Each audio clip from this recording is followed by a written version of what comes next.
ಪ್ರೀತಿಯ ವೀಕ್ಷಕರಿಗೆಲ್ಲ ಪ್ರೀತಿಯ ನಮಸ್ಕಾರಗಳು. ತುಂಬ ಕಷ್ಟಗಳು ಮೇಲೆ ಕಷ್ಟಗಳು. ಆ ಥರ ಒಂದು ಮನೆಯಲ್ಲಿ ಯಾವುದೋ ಒಂದು ದೋಷ ಇರ್ಬೋದು. ಆ ದೋಷದಿಂದ ನಿಮಗೆ ದುಡ್ಡು ಕೈನಲ್ಲಿ ನಿಲ್ಲೋದಿಲ್ಲ, ಸಾಲ ತೀರೋದಿಲ್ಲ, ಸಾಲ ಹೆಚ್ಚುತ್ತಾ ಇರುತ್ತೆ. ಈ ಥರ ಮನೆಯಲ್ಲಿ ಶಾಂತಿ ಇರೋದಿಲ್ಲ, ನೆಮ್ಮದಿ ಇರೋದಿಲ್ಲ, ಏನೇನೋ ಒಂದೊಂದು ಅವಕಾಶಗಳು ಕೂಡಿ ಬಂದಾಗೆಲ್ಲ ನಿಮಗೆ ನೆಗೆಟಿವ್ ಎನರ್ಜಿ ಮನೆಯಲ್ಲಿ ತುಂಬಿ ತುಳುಕ್ತಾ ಇರುವಾಗ ನಿಮಗೆ ಆಸ್ಪದ ಕೊಡೋದಿಲ್ಲ. ಅದು ನಾವು ಮೊದಲು ಲಕ್ಷ್ಮಿ ನಮ್ಮ ಕೈನಲ್ಲಿ ನಿಲ್ಲಬೇಕು ಅಂದರೆ ಲಕ್ಷ್ಮೀನ ಆಹ್ವಾನ ಮಾಡ್ಕೋಬೇಕು. ಮೊದಲು ನಾವು ಈ ಗಿಡನ ನಾವು ಅಂಗಡಿನಲ್ಲಿ ಸಿಗುತ್ತೆ, ನಾವು ಕೊಂಡ್ಕೊಂಬಂದು ಇಟ್ಕೋಬಾರ್ದು. ಇದನ್ನು ಈ ಗಿಡನ ವಾಸ್ತು ಗಿಡ ಅಂತಿದು, ಇದು ನಾವು ಕೊಂಡ್ಕೊಂಬಂದು ಇಟ್ಕೋಬಾರ್ದು. ಯಾರಾದರೂ ನಮಗೆ ಕೊಡಬೇಕು, ಆವಾಗ ನಾವು ಮನೆಯಲ್ಲಿ ಇದನ್ನು ಬೆಳೆಸಬೇಕು. ಮನೆಯಲ್ಲಿ ಬೆಳೆಸೋದು ಅಂದರೆ ಇದಕ್ಕೆ ವಾರಕ್ಕೊಂದು ದಿವಸ ನೀರು ಹಾಕಿದ್ರೂ ಗಿಡ ಏನು ಬಾಡೋಗೋದಿಲ್ಲ. ಅಕಸ್ಮಾತ್ ನಾವು ಊರಿಗೇನೋ ಹೋದರೆ, ಎಲ್ಲಾದರೂ ಹೋದರೆ ಬಂದು ನೀರು ಹಾಕ್ಬೋದು. ಒಂದು 2-3 ದಿವಸ ತಡ್ಕೊಳ್ಳುತ್ತೆ. ಸಣ್ಣ ಪಾಟೆ ಆದ್ರೂ ಅದು ತಡ್ಕೊಳ್ಳುತ್ತೆ. ನೀರು ದಿನ ಡೈಲಿ ಹಾಕಲೇಬೇಕು ಅನ್ನೋದೇನಿಲ್ಲ. ಅದೇ ಮಣ್ಣಿನಲ್ಲಿ ಇಟ್ಟಿರೋದಾದರೆ ಹೊರಗಡೆ ಅದು ಬೇಗ ಯೆಲ್ಲೋ ಕಲರ್ ಬಂದುಬಿಟ್ಟು ಬಾಡೋಗೋಕ್ಕೆ ಶುರುವಾಗೋಗುತ್ತೆ. ಇದು ಹಂಗಲ್ಲ, ಇದು ವಾಸ್ತು ಗಿಡ. ಇದು ನೀರು ಹಾಕದೇ ಇದ್ದರೂ ಸ್ವಲ್ಪ ಹೆಚ್ಚು ಕಮ್ಮಿ ತಡ್ಕೊಳ್ಳುತ್ತೆ. ಹಾಗಾಗಿ ನಾವು ಲಕ್ಷ್ಮೀನ ಒಲಿಸ್ಕೋಬೇಕು ಅಂದರೆ ವಾಸ್ತು ಕರೆಕ್ಟಾಗಿರಬೇಕು. ಮನೆಯಲ್ಲಿ ವಾಸ್ತುನ ಮೊದಲು ನೋಡ್ಕೋಬೇಕು. ತುಂಬ ಜನ ಕೇಳ್ತಾರೆ, ಅಮ್ಮ ನಾವು ಎಷ್ಟು ದುಡಿತೀವಿ, ಮನೆಯಲ್ಲಿ ಇರೋರು ಎಲ್ಲರೂ ಅಲ್ಪ ಸ್ವಲ್ಪ ದುಡಿತಾನೇ ಇರ್ತೀವಿ, ಆದರೂ ಮನೆಗೆ ಖರ್ಚು ಕಮ್ಮಿ ಆಗ್ತಾಯಿಲ್ಲ, ಮನೆಯಲ್ಲಿ ಸಾಲ ಜಾಸ್ತಿ ಆಗ್ತಾಯಿದೆ, ಮಕ್ಕಳು ಮದುವೆ ಮಾಡಬೇಕು, ಮದುವೆ ಸೆಟ್ಲ್ ಆಗ್ತಾಯಿಲ್ಲ, ಕಷ್ಟದ ಮೇಲೆ ಕಷ್ಟ ಅಂತ ತುಂಬ ಹೇಳ್ಕೊತಾ ಇರ್ತಾರೆ. ಓದಿಸ್ತಾ ಇದ್ದೀವಿ, ಓದ್ತಾ ಇಲ್ಲ, ಸೀಟ್ ಸಿಗ್ತಾಯಿಲ್ಲ, ಎಷ್ಟು ಲಕ್ಷಾಂತರ ರೂಪಾಯಿ ಹೇಳ್ತಾರೆ. ನಮ್ಮಂಥ ಬಡವರು ಎಲ್ಲಿ ಅಷ್ಟೊಂದು ದುಡ್ಡು ತಂದು ಮಕ್ಕಳಿಗೆ ಸೀಟಿಗೆ ಎಲ್ಲ ನಾವು ಕೊಡೋಕ್ಕಾಗುತ್ತೆ? ಹೇಗಾದರೂ ಮಾಡಿ ನಮ್ಮ ಮಕ್ಕಳು ಚೆನ್ನಾಗಿ ಓದಬೇಕು, ಹೆಂಗಾದರೂ ಆಗಲಿ ನಮ್ಮ ಮಕ್ಳಿಗೆ ಒಳ್ಳೆ ಕಾಲೇಜಲ್ಲಿ ಸೀಟ್ ಸಿಗಬೇಕು. ಆ ಥರ ಎಲ್ಲ ತಾಯಂದಿರ ತಂದೆ ತಾಯಿಗೆ ಆಸೆ ಇರುತ್ತದು. ಮಕ್ಕಳು ಒಳ್ಳೆ ಸಂಬಂಧಕ್ಕೆ ಮದುವೆ ಮಾಡಿಕೊಡ್ಬೇಕು. ಹೆಣ್ಣು ಮಗುನ ಒಂದು ಮಗನಿಗೆ ಆಗಲಿ ಒಳ್ಳೆಯ ಸಂಬಂಧದಲ್ಲಿ ತಂದು ಮದುವೆ ಮಾಡ್ಕೋಬೇಕು. ಇವೆಲ್ಲ ಆಸೆ ಆಕಾಂಕ್ಷೆಗಳು ಮನೆಯಲ್ಲಿ ಇದ್ದೇ ಇರುತ್ತೆ. ಹಾಗಾಗಿ ನಾವು ಕೆಲವು ವಾಸ್ತುನ ಮನೆಯಲ್ಲಿ ನಮ್ಮಷ್ಟು ನಾವೇ ಸ್ವಲ್ಪ ಪ್ರಿಪೇರ್ ಮಾಡ್ಕೋಬೋದು. ಏನು ಅಂದರೆ ಬೆಳಗ್ಗೆಯಿಂದ ಎದ್ದಿದ ತಕ್ಷಣ ಮನೆ ಒರೆಸ್ಕೊತೀವಿ. ಮನೆ ಒರೆಸೋವಾಗ ನಾನು ಎಷ್ಟೊಂದು ವೀಡಿಯೋದಲ್ಲಿ ಹೇಳಿದ್ದೀನಿ. ನಾನು ಮನೆಯಲ್ಲಿ ಒರೆಸೋವಾಗ ಸ್ವಲ್ಪ ಉಪ್ಪು ಹಾಕ್ರಿ, ಕಲ್ಲುಪ್ಪು, ಸ್ವಲ್ಪ ಗಂಜಲ ಹಾಕ್ರಿ, ಜೊತೆಗೆ ನೀವು ಒಂದು ಚಿಟಿಕೆ ಅರಿಶಿನ ಪುಡಿ ಹಾಕ್ರಿ, ಜೊತೆಗೆ ನೀವು ಕೊಳೆ ಗಲೀಜು ಎಣ್ಣೆದು ಏನನ್ನ ಹೋಗಂಗಿದ್ರೆ ಲೈಝಾರ್ ಹಾಕ್ರಿ 1 ಸ್ಪೂನು ಅಂತ ಹೇಳಿದ್ದೀನಿ. ಎಲ್ಲರಲ್ಲೂ ಹೇಳಿದ್ದೀನಿ. ನೀವು ಆ ಥರ ಡೈಲಿ ನೀವು ಸಾರಿಸೋದ್ರಿಂದ ಮನೆಯಲ್ಲಿರೋ ನೆಗೆಟಿವು ಹೊರ್ಟೋಗುತ್ತೆ. ಪ್ರತಿಯೊಂದು ದಿವಸನೂ ಅಷ್ಟೇ ಒರೆಸ್ತಾ ಬಂದರೆ, ಇದು ನೀವು ಬಕೆಟಿಗೆ ನೀರು ಇಕ್ಕೊಂಡು ನಿಮಗೆ ದಿನನಿತ್ಯದ ಕೆಲಸ ಅನಿಸಿದ್ರೆ ಅದನ್ನೆಲ್ಲ ಹಾಕ್ಕೊಳ್ಳೋದು, ಅದು ಒಂದು ದಿನನಿತ್ಯದ ಕೆಲಸ ಅಂತ ಹೇಳಿ ಕಲ್ಲುಪ್ಪು, ಗಂಜಲ, ಒಂದು ಚಿಟಿಕೆ ಅರಿಶಿನ ಪುಡಿ, ಒಂದು ಸ್ವಲ್ಪ ಲೈಝಾರು ಇಷ್ಟು ಹಾಕ್ಕೊಂಡು ಮನೆ ಒರೆಸಿ. ಲೈಝಾರ್ ಇಲ್ಲದೇ ಇದ್ದರೂ ಪರವಾಗಿಲ್ಲ, ಉಪ್ಪು, ಅರಿಶಿನ ಪುಡಿ, ಗಂಜಲ ಇಷ್ಟು ಹಾಕ್ಕೊಂಡು ನೀವು ಮನೆ ಒರೆಸ್ಕೊಂಬಂದ್ರೆ, ಬಾಗಿಲಿಗೂ ಅಷ್ಟೇ, ಆಚೆ ಬಾಗಿಲಿಗೆ ಒಂದು ಸ್ವಲ್ಪ ಸಗಣಿ ನಿಮಗೆ ಯಾವಾಗಲೂ ಸಿಕ್ಕಂಗಿದ್ರೆ ಸಗಣಿ ಹಾಕಿ ಮನೆ ಬಾಗಿಲು ಗೂಡಿಸಿ ರಂಗೋಲಿ ಹಾಕ್ಬೋದು. ಇಲ್ಲ ನಮಗೆ ಸಗಣಿ ನಾವಿರತ್ತೋ ಸಿಕ್ಕಲ್ಲ ಅಂದರೆ ಸಿಕ್ಕ ಕಡೆ ಒಂದಷ್ಟಪ್ಪ ತೊಗೊಂಡೋಗಿ ಒಂದು ಪೇಪರಲ್ಲಿ ತೊಗೊಂಡೋಗಿ ಮಡಕ್ಕೊಂಡ್ರೆ, ಒಣಗಿರೋದೇ ಆದರೂ ಪರವಾಗಿಲ್ಲ, ಒಂದು ಸ್ವಲ್ಪ ಪುಡಿ ತೊಗೊಂಡು ಮನೆ ಬಾಗಿಲಿಗೆಲ್ಲ ಚಿಮ್ಕಿಸಿ ಆಮೇಲೆ ನೀವು ಬಾಗಿಲು ತೊಳೆದು ರಂಗೋಲಿ ಹಾಕಿದ್ರೂ ಅದು ದೋಷ ಪರಿಹಾರ ಆಗುತ್ತೆ. ಆಚೆ ಸಗಣಿ ಹಾಕಿ ಸಾರಿಸ್ರಿ, ಒಳಗಡೆ ಗಂಜಲ ಹಾಕಿ ಸಾರಿಸ್ರಿ. ಇದರಿಂದ ಎಷ್ಟು ನಿಮಗೆ ಪರಿವರ್ತನೆ ಆಗುತ್ತೆ ನೆಗೆಟಿವ್ ಅನ್ನೋದು ನಿಮಗೆ ಗೊತ್ತಾಗುತ್ತೆ. 1 ತಿಂಗಳು ಬಿಡ್ದಂಗೆ ನೀವು ಈ ಥರ ಮಾಡಿರಿ, 1 ತಿಂಗಳಷ್ಟೊತ್ತಿಗೆ ನಿಮಗೆ ಎಷ್ಟು ಗೊತ್ತಾಗೋಗುತ್ತೆ ನಿಮಗೇ. ಈ ಥರ ನಾವು ಮಾಡೋದ್ರಿಂದ ನೆಗೆಟಿವ್ ಎನರ್ಜಿ ಹೋಗುತ್ತೆ. ದೃಷ್ಟಿಗೂ ಆಗ್ಬೋದು ನೆಗೆಟಿವ್ ಎನರ್ಜಿ, ಅಥವಾ ಬೇಡದೇ ಇರೋ ಮಾತುಗಳು, ಬೇಡದೇ ಇರೋ ಸಾಮಾನುಗಳು ಮನೇಲಿ ಇಟ್ಕೊಂಡಿರೋದು, ಬೇಡದೇ ಇರೋದು ವಸ್ತುಗಳನ್ನ ಕೊಂಡ್ಕೊಂಬರ್ತೀವಿ ಅಂತ ಅನ್ನೋದು, ಇದೆಲ್ಲನೂ ನೆಗೆಟಿವೇನೆ. ಅದೆಲ್ಲ ತಥಾಸ್ತು ಅಂತ ಇರುತ್ತೆ. ಅದಕ್ಕೋಸ್ಕರನೇ ನಾವು ಯಾವಾಗಲೂ ನೆಗೆಟಿವ್ನೇ ಮಾತಾಡಬಾರ್ದು. ಮನೆಯಲ್ಲಿ ಪಾಸಿಟಿವ್ನಲ್ಲೇ ಇರಬೇಕು ಯಾವಾಗಲೂ.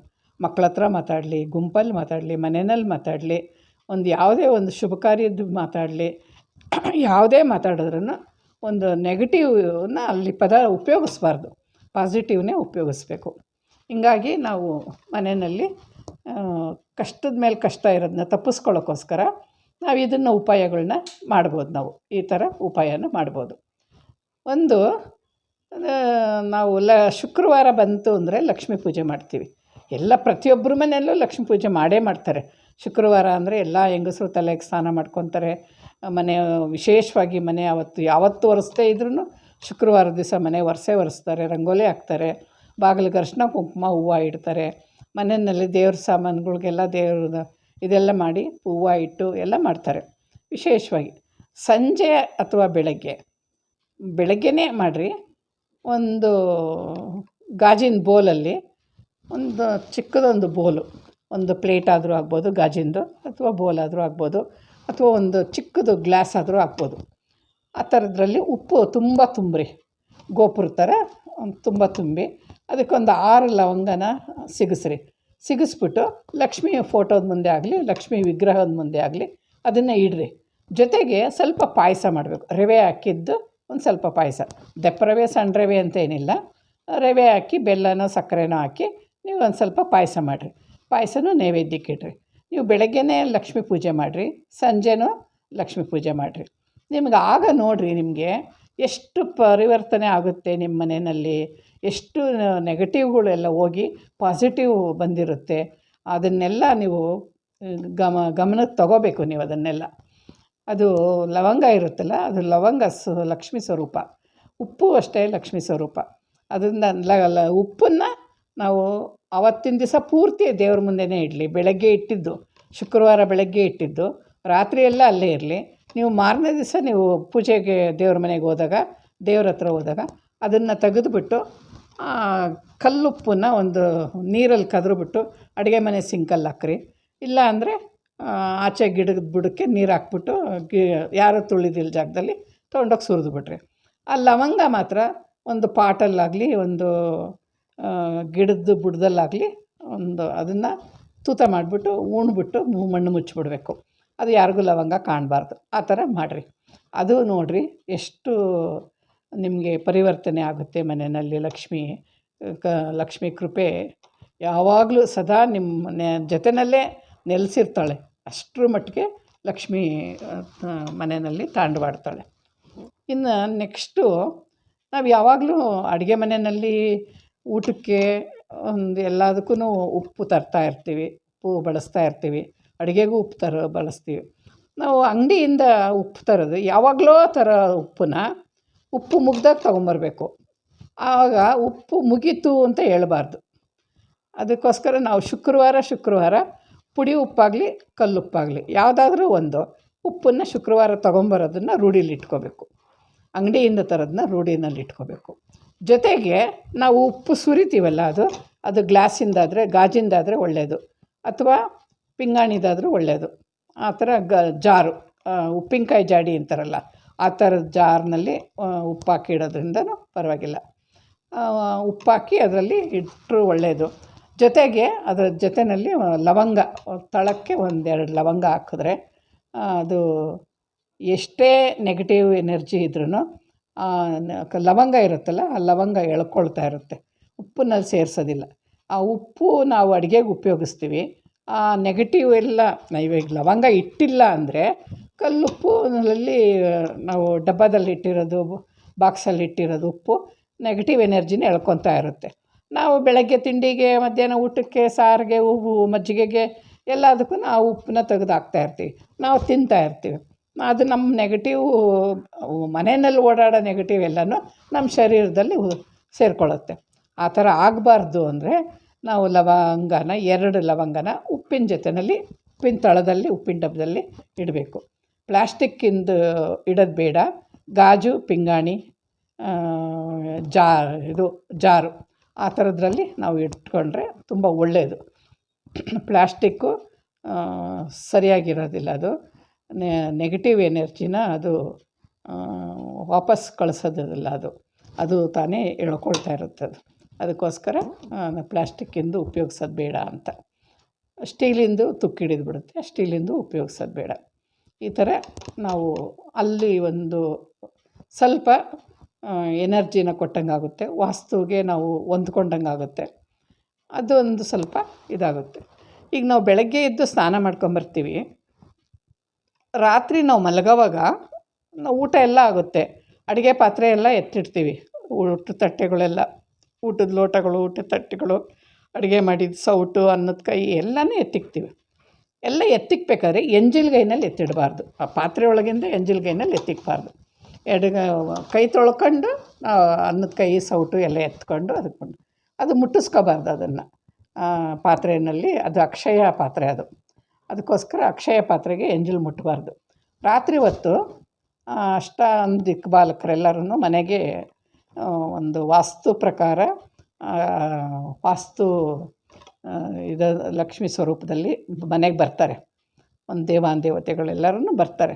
ಬಂದಾಗ ಅದು ಎಂಜಲಾಗಿರಲಾಗಲಿ, ಅಲ್ಲೆಲ್ಲ ಕಟ್ಟೆ ಮೇಲೆ ನಾವು ಇಟ್ಟಿರೋ ಪಾತ್ರೆ ಇರ್ತಾವೆ, ಗಲೀಜು ಇರೋದಾಗಲಿ, ಯಾವುದೇ ಆಗಲಿ ಅಲ್ಲಿದ್ದರೆ ಒಂಥರ ಅಸಹ್ಯ ಪಟ್ಕೊತಾರೆ ದೇವತೆಗಳು. ಒಂದು ಸ್ವಲ್ಪ ಅಸಹ್ಯ ಅದಕ್ಕೆ ನಾವು ಅದನ್ನೆಲ್ಲ ಕ್ಲೀನಾಗಿರೋ ಮುಚ್ಚಳ ಮುಚ್ಚಿ ಅಲ್ಲೆಲ್ಲ ಒರೆಸ್ಬಿಟ್ಟು ನೀಟಾಗಿ ಇಟ್ಬಿಟ್ಟು, ಖಾಲಿ ಪಾತ್ರೆಗಳೇನೆ, ಅದರಲ್ಲಿ ಒಂದಗಲು ಎರಡಗಲು ಒಂದು ಇಡೀ ಅನ್ನ ಇದ್ದರೆ ಸಾಕು, ಒಂದು ಅರ್ಧ ಸೌಟು ಸಾರಿದ್ರೆ ಸಾಕು, ಅಷ್ಟೇ ಇದ್ದರೆ ಸಾಕು. ಪೂರ್ತಿ ಖಾಲಿ ಮಾಡೋದು ಅಂತಂದರೆ ಪೂರ್ತಿ ಇನ್ನೂ ಅಷ್ಟು ಸ್ಥಳದಲ್ಲಿ ಇರಬೇಕು ಅಂತ ಏನಿಲ್ಲ. ಆ ಥರ ನಾವು ಇಟ್ಟು ಮಲ್ಕೊಂಡ್ರೆ ಬೆಳಗ್ಗೆ ಎದ್ದು ಅದೆರಡನ್ನ ಪಾತ್ರೆನ ಆಚೆಗೆ ಹಾಕು. ಆ ಸಿಂಕ್ನಲ್ಲಿ ಎಂಜಲ್ ತಟ್ಟೆ ಎಲ್ಲ ತುಂಬಿದ್ರೆ ರಾತ್ರಿ ಎಲ್ಲ ಜಿರಳೆಗಳು ಆ ಜಿರಳೆ ಬರೋದೇ ನೆಗೆಟಿವ್ಗೆಗೋಸ್ಕರನೇ ಬರೋದು. ಜಿರಳೆ ತುಂಬಿ ತುಳ್ಕೋದೆ ನೆಗೆಟಿವ್. ಜಿರಳೆ ಅಂದ್ರೇ ನೆಗೆಟಿವ್ ಅಂತ ತಿಳ್ಕೊಳ್ರಿ. ಆ ಥರ ಅಲ್ಲೆಲ್ಲ ಜಿರಳೆ ಇರಬಾರ್ದು.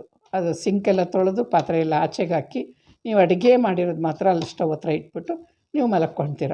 ಬೆಳಗ್ಗೆ ಎದ್ದು ನೀವು ಸ್ನಾನ ಮಾಡಿಬಿಟ್ಟು ಬಂದು ಆ ಸ್ಟವ್ನ ಹಚ್ಬೇಕಾದ್ರೆ ಕಣ್ಣಿಗೆ ಹೊತ್ಕೊಂಡು ಸ್ಟವ್ ಹಚ್ಚಬೇಕು. ಒಂದು ಬಟ್ಟೆ ತಗೊಂಡು ಒರೆಸ್ಬಿಟ್ಟಲ್ಲಿ ರಾತ್ರಿ ಒರೆಸಿರ್ತೀರ, ಸುಮ್ಮನೆ ಎದ್ದುಗಸ ಶನಿಗಸ ಅನ್ನೋದೊಂದು ಇರುತ್ತೆ, ಆ ಬಟ್ಟೆನಲ್ಲಿ ಒಂದು ಸ್ವಲ್ಪ ಹಿಂಗೆ ಅಂದ್ಬಿಟ್ಟು ಆಮೇಲೆ ನೀವು ಕಣ್ಣಿಗೆ ಹೊತ್ಕೊಂಡು ಸ್ಟವ್ ಹಚ್ಚಿದ್ರೆ ತುಂಬ ಒಳ್ಳೆಯದು, ತುಂಬ ಶ್ರೇಷ್ಠವಾದ್ದು. ಅಷ್ಟು ದಿಗ್ಪಾಲಕರು, ಅಷ್ಟಲಕ್ಷ್ಮಿಯರು ಎಲ್ಲರೂ ಅದನ್ನು ಒಪ್ಕೊಳ್ಳೋ ಅಂಥ ವಿಷಯಗಳದು. ಅದಕ್ಕೋಸ್ಕರ ನಾವು ಕಣ್ಣಿಗೆ ಹೊತ್ಕೊಂಡು ಅದನ್ನು ಸ್ಟವ್ ಹಚ್ಚಬೇಕು. ಹಿಂದಿನ ಕಾಲದಲ್ಲಿ ಸಗಣಿ ಹಾಕಿ ಒಲೆ ಸಾರಿಸಿ ಮೊದಲು ಬೂದಿ ತೆಗಿಯೋರು, ಬೂದಿ ತೆಗೆದು ಆಮೇಲೆ ಸಗಣಿ ಹಾಕಿ ಒಲೆ ಸಾರಿಸಿ ರಂಗೋಲಿ ಹಾಕಿ ಅರಿಶಿನ ಕುಂಕುಮ ಇಟ್ಟು ಆಮೇಲೆ ಸ್ನಾನಕ್ಕೆ ಹೋಗಿ ಸ್ನಾನ ಮಾಡಿಬಿಟ್ಟು ಬಂದು ಕಣ್ಣು ಮುಚ್ಕೊಂಡು ದೇವ್ರಿಗೆ ನಮಸ್ಕಾರ ಮಾಡಿಕೊಂಡು ಒಲೆ ಹಚ್ತಾ ಇದ್ದಿದ್ದು ಅವಾಗ. ಇವಾಗ ಅದೆಲ್ಲ ಏನಿಲ್ಲ, ಗ್ಯಾಸ್ ತಾನೇ, ಸ್ಟವ್ ಹಚ್ತೀವಿ. ಅದಕ್ಕೋಸ್ಕರ ನಾವು ಕಣ್ಣಿಗೆ ಹೊತ್ಕೊಂಡಾದ್ರೂ ಸ್ಟವ್ ಹಚ್ಚೋದು ಒಳ್ಳೆಯದು. ಈ ಥರ ಅನೇಕ ಥರದ್ದು ವಿಧಿವಿಧಾನಗಳು ಮನೆಯಲ್ಲಿ ಇರ್ತವೆ. ನಾವು ಎನರ್ಜಿಗೋಸ್ಕರ, ವಾಸ್ತುಗೋಸ್ಕರ ಅದನ್ನು ನಾವು ಉಪಯೋಗಿಸ್ಲೇಬೇಕಾಗುತ್ತೆ. ಇದನ್ನೆಲ್ಲ ಇಂಥ ವಿಷಯಗಳ್ನ ನಾವು ಮನಸ್ಸಿನಲ್ಲಿ ಇಟ್ಕೊಳೋದು ಒಂದಾದರೆ ನಾವು ಅದನ್ನು ಪಾಲಿಸೋದು ಒಂದು ಧರ್ಮನೇ. ಅದನ್ನೆಲ್ಲ ಪಾಲಿಸ್ಕೊಂಡು ಹೋಗ್ಬೇಕಾಗುತ್ತೆ. ಇಷ್ಟು ಹೇಳಿದ್ದೀನಿ. ಇಷ್ಟು ಹೇಳಿದ್ಮೇಲೆ ನೀವು ಇದನ್ನೆಲ್ಲ ಪರಿಪಾಲಿಸ್ಕೊಂಡು ಸ್ವಲ್ಪನಾದ್ರೂ, ಅಷ್ಟೊಂದು ಮಾಡೋಕ್ಕಾಗದೇ ಇದ್ರೂ ಸ್ವಲ್ಪನಾದರೂ ಪರಿವರ್ತನೆ ಮಾಡಿಕೊಂಡು ಪಾಲಿಸ್ಕೊಂಡು ಹೋಗ್ತಾಯಿದ್ರೆ ನಿಮ್ಮ ದರಿದ್ರಗಳೆಲ್ಲ ಪರಿಹಾರ ಆಗ್ತದೆ, ನಿಮ್ಮ ಕಷ್ಟಗಳೆಲ್ಲ ಪರಿಹಾರ ಆಗ್ತದೆ. ನೀವು ಕಳ್ಕೊಂಡಿರೋ ಹಣ ವಾಪಸ್ ಸಿಗುತ್ತೆ. ನೀವು ಒಂದು ಮನೆ ಕೊಂಡ್ಕೊಳ್ಬೇಕಾಗಲಿ, ಒಂದು ಸೈಟ್ ಕೊಂಡ್ಕೋಬೇಕಾಗಲಿ, ಮಕ್ಕಳನ್ನ ಓದಿಸ್ಬೇಕಾಗಲಿ, ಮಕ್ಕಳು ಮದುವೆ ಮಾಡಬೇಕಾಗಲಿ, ಹೆಣ್ಣು ನೋಡಬೇಕಾಗಲಿ, ಗಂಡು ನೋಡಬೇಕಾಗಲಿ, ಇದಕ್ಕೆಲ್ಲ ನಿಮ್ಗೆ ಅನುಕೂಲ ಆಗುತ್ತೆ. ಹಣನೂ ನಿಮಗೆ ತಿಂಗಳ ಹಣನೂ ಕೈನಲ್ಲಿ ನಿಲ್ಲುತ್ತೆ. ತಿಂಗಳ ಸಂಬಳದಲ್ಲೂ ಸ್ವಲ್ಪ ಮಿಕ್ಕಿ ಹಣ ಕೈನಲ್ಲಿ ನಿಲ್ಲುತ್ತೆ. ಎಲ್ಲ ಸಾಲ ಅನ್ನೋಕ್ಕಾಗೋದಿಲ್ಲ. ಅದರಲ್ಲಿ ಸ್ವಲ್ಪ ದೋಷ ಪರಿಹಾರ ಆಗ್ತಾ ಇರುತ್ತಲ್ವ, ಹಾಗಾಗಿ ನಿಮಗೂ ಒಂದು ಸ್ವಲ್ಪ ಹಣ ಮಿಕ್ತಾ ಬರುತ್ತೆ. ಮನೆಯಲ್ಲಿ ಯಾವಾಗಲೂ ಗೃಹಿಣಿನೇ ಒಂದು ಗೃಹಲಕ್ಷ್ಮಿ ಅಂತ ತಿಳ್ಕೊಬೇಕು ಅವಳನ್ನ. ಮನೆಯಲ್ಲಿ ಯಾವ ವಿಚಾರನೇ ಆಗಲಿ ಬೇಕು ಬೇಡ ಅನ್ನೋದೆಲ್ಲನೂ ಗೃಹಿಣಿನೇ ಮಾಡೋದು. ಬೇಡ ಅನ್ನೋದಕ್ಕಿಂತ ಬೇಕು ಅಂತ ಮಾಡೋದನ್ನು ಜಾಸ್ತಿ ಕಲ್ತ್ಕೊಂಡ್ರೆ ಇವೆಲ್ಲ ಪರಿಹಾರಗಳನ್ನ ಸಮರ್ಥನೆ ಮಾಡ್ಕೋಬೋದು ನಾವು. ಇವಾಗ ಸಂಜೆ ಆಗ್ತಿದ್ದಂಗೆ ಒಂದು ದೇವ್ರ ದೀಪ ಹಚ್ಚಬೇಕು, ಕೈಕಾಲು ಮುಖ ತೊಳ್ಕೊಂಬರ್ಬೇಕು, ಬಾಗಿಲು ಒಂಚೂರು ಗುಡಿಸ್ಬೇಕು, ಒಳಗಡೆ ಒಂಚೂರು ಗುಡಿಸ್ಕೋಬೇಕು ಸಂಜೆಗಸ ಅಂಥೇಳಿ. ಈ ಥರ ಎಲ್ಲ ಒಂದು ರೂಢಿ ಇರುತ್ತೆ.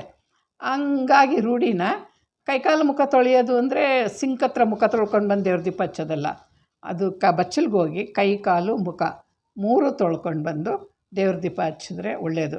ಆಮೇಲೆ ದೇವ್ರ ದೀಪ ಹಚ್ಚಿದ್ಮೇಲೆ ಮನೆಯಲ್ಲಿ ಲೈಟ್ ಹಾಕ್ಬೇಕಲ್ವ, ಎಡಗೈನಲ್ಲಿ ಲೈಟ್ ಹಾಕ್ಬಾರ್ದು, ಬಲಗೈನಲ್ಲಿ ಲೈಟ್ ಹಾಕ್ರಿ, ಒಳ್ಳೇದಾಗಬೇಕಲ್ವ ನಮಗೆ. ಅದಕ್ಕೋಸ್ಕರ ಬಲಗೈನಲ್ಲಿ ಲೈಟ್ ಹಾಕ್ರಿ. ಆ ಮಲಗೋವಾಗ ಲಾಸ್ಟ್ ಲೈಟ್ನ ಬಲಗೈನಲ್ಲಿ ಆರಿಸ್ಬಿಟ್ಟು ಮಲ್ಕೊಳ್ರಿ. ಒಂದು ರಾತ್ರಿಯೆಲ್ಲ ಒಂದು ಚಿಕ್ಕದೊಂದು ಬಲ್ಪ್ ಆಗಲಿ, ಒಂದು ಚಿಕ್ಕದೊಂದು ಲೈಟ್ ಆಗಲಿ, ಯಾವುದಾನ ಒಂದು ಉರಿತಾ ಇರಬೇಕು ಮನೆಯಲ್ಲಿ. ಆ ಥರ ಒಂದು ಮಾಡಿದ್ರೆ ಒಳ್ಳೆಯದು. ಮನೆಯಲ್ಲಿ ಮಕ್ಕಳಿಗೂ ಅಷ್ಟೇ ಒಂದು ಶಿಸ್ತು, ನೀತಿ, ನಿಯಮಗಳನ್ನೆಲ್ಲ ಒಂದೊಂದೇ ಹೇಳ್ಕೊಡ್ತಾ ಬಂದರೆ, ನಾನು ಗೃಹಿಣಿ ಹೇಗಿರಬೇಕು ಅನ್ನೋದೊಂದು ವಿಡಿಯೋದಲ್ಲಿ ಇವೆಲ್ಲ ಪ್ರತಿಯೊಂದೂ ನಾನು ಹೇಳಿದ್ದೀನಿ. ಯಾವ ಥರ ಗೃಹಿಣಿ ಇರಬೇಕು, ಮನೆ ಹೆಂಗೆ ಸ್ವಚ್ಛವಾಗಿ ಇಟ್ಕೋಬೇಕು, ಮನೆ ಹೆಂಗೆ ನಿಧಾನವಾಗಿ ಒಂದು ಶಾಂತಿ ರೂಪದಲ್ಲಿರಬೇಕು, ಮನೆಯಲ್ಲಿ ಮಾತಾಡಬೇಕಾದ್ರೂ ಅಷ್ಟೇ ನಿಧಾನವಾಗಿ ಮಾತಾಡಬೇಕು, ಜೋರಾಗಿ ಕಿರ್ಚಾಡೋದು ಕೂಗಾಡೋದೆಲ್ಲ ಮಾಡಬಾರ್ದು. ಅವೆಲ್ಲ ಒಂದು ಗೃಹಿಣಿ ಹೇಗಿರಬೇಕು ಅನ್ನೋದ್ರೊಳಗೆ ನಾನು ಇದೆಲ್ಲ ತೋರಿಸಿದ್ದೀನಿ. ಅದನ್ನು ವೀಡಿಯೋ ನಾವು ಹಾಕ್ತೀವಿ. ನೀವು ಒಂದು ಸರಿ ಅದನ್ನೆಲ್ಲ ಒಂದು ಸರಿ ಗಮನದಲ್ಲಿ ಇಟ್ಕೊಂಡು ನೀವು ಎಲ್ಲ ನೋಡಿರಿ. ನಿಮಗೆ ಪರಿಹಾರ ಆಗಬೇಕು ಅಂದರೆ ನಮ್ಮ ವೀಡಿಯೋಗಳನ್ನ ಹುಡುಕಿ ನೀವು ಓಡ್ತಾ ಇರ್ರಿ.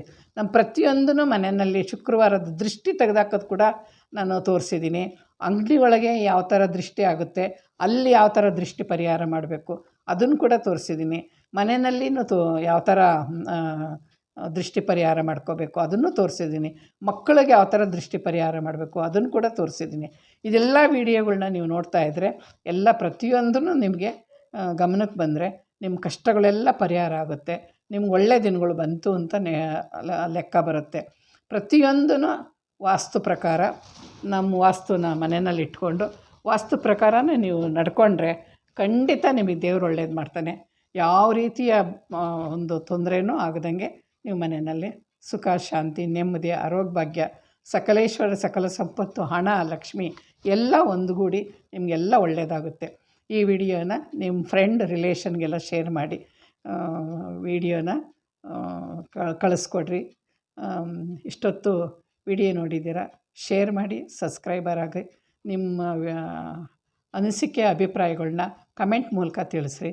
ನಿಮಗೆ ಕಮೆಂಟ್ ಮೂಲಕ ತಿಳಿಸಿದ್ದು ವಿಡಿಯೋ ಇನ್ನೂ 10 ಜನಕ್ಕೆ ತೋರಿಸೋಂಥ ಪ್ರಶ್ನೆ ಆಗಿದ್ದರೆ ನಾವು ಅದನ್ನು ಕೂಡ ಒಂದು ವಿಡಿಯೋ ಮಾಡಿ ತೋರಿಸ್ತೀನಿ ನಾನು. ಈ ಎಲ್ಲ ಅಭಿಪ್ರಾಯಗಳನ್ನ ನೀವು ಗಮನದಲ್ಲಿ ಇಟ್ಕೊಳ್ರಿ. ಎಲ್ಲ ಸೋಷಿಯಲ್ ಮೀಡಿಯಾದಲ್ಲೂ ಇದ್ದೀನಿ, ಫಾಲೋ ಮಾಡಿ. ವೆಬ್ಸೈಟ್. ನಮಸ್ಕಾರ.